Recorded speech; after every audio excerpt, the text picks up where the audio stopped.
3 de 8 d'aquest divendres, fa un seguiment de dos conflictes laborals que afecten el Penedès. D'una banda, l'ERO a Codorniu, perquè aquesta setmana hem sabut el nombre de treballadors afectats i quants n'hi ha a la planta de Sant Sadurní.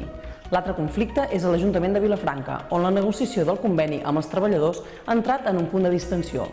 On també hi ha conflicte és a l'Ajuntament de Calafell, en aquest cas per una qüestió política.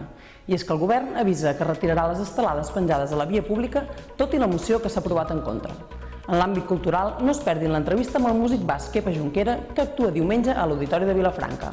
Tot això i moltes notícies més al 3 de 8, que aquesta setmana estem de celebració perquè hem rebut el Premi de la Comunicació Tarragona 2017 en la categoria de premsa local.